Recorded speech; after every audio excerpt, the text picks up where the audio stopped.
Hi, Christina Gadar here with Open Access Pilates Archives, here to talk about the Pilates high chair.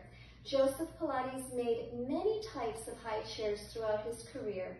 For example, he made a high chair that had a seat back but did not have shovel handles. So in photos, he documented exercises like the pumping demi-point, holding on to the seat back for stability.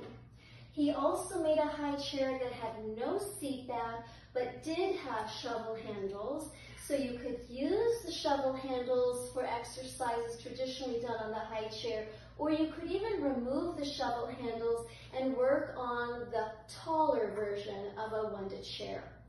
There was yet another type of chair that he made that had no shovel handles.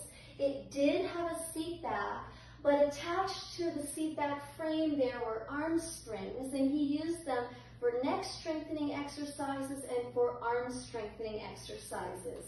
So since there were no shovel handles, he could sit on the seat straddling the chair, attach the head strap to the springs, and lean out to do some neck exercises. He also did quite a few where he was seated on the chair. He pressed the pedal down with his feet, and then when using the head strap, he would lean out to engage the spring. And then when using the forearms, he also held the pedal down with his feet while doing exercises for individual fingers. And he also did a drill bag exercise where he kept the pedal down, working his lower extremities while working his upper extremities. So that was pretty neat. But the original high chair that I had the privilege of working on with Romana Krzyzanowska in New York City at Drago's gym was much like my Gratz high chair. So it has the seat back, it has the shovel handles, and Romana kept these shovel handles in this configuration where the openings faced each other. There are two films that I have found thus far where Joe showed the handles turned differently. So I'm just going to share that really quickly before I show you some things with the handles like this.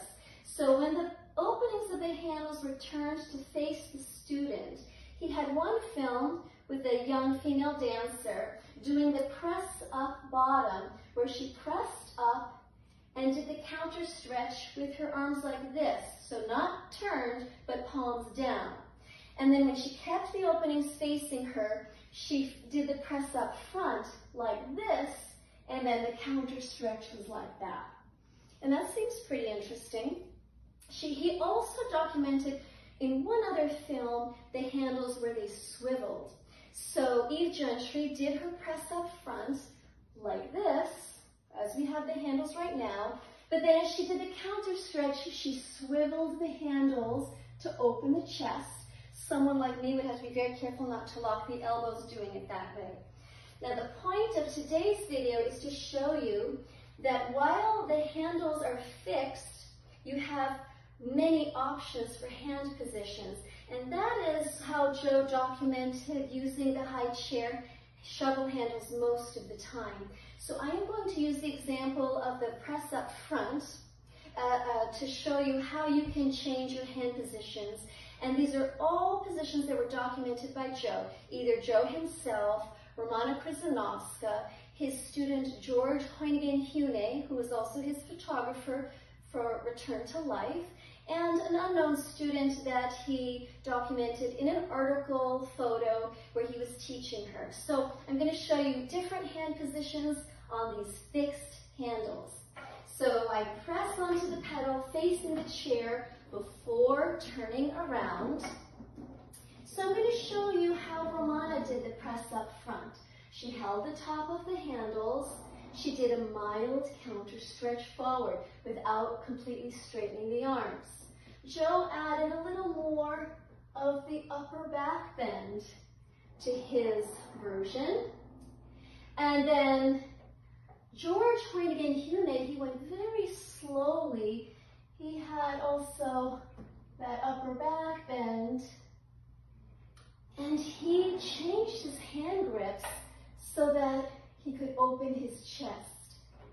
Eve Gentry, like I mentioned before, had the handles like this for the press up. She into a very deep back bend. She swiveled the handles, but you can just as easily do the counter strike, pulsing the pelvis forward as she did. And lastly, the student Joe worked with for the article held the insides of the handles at the base. This is great for students who might be on the petite side. And also, even though I'm not petite, I do feel a sense of stability by holding the handles at the base. So there you have a variety of hand positions on fixed handles. So while Joe did document 2 instances where the handles were turned, most often they were like this, the way Romana kept her handles at Drago's gym, and the way I have them on my Gratz high chair. So I hope this is useful information for you in your personal workout and or for teaching your clients.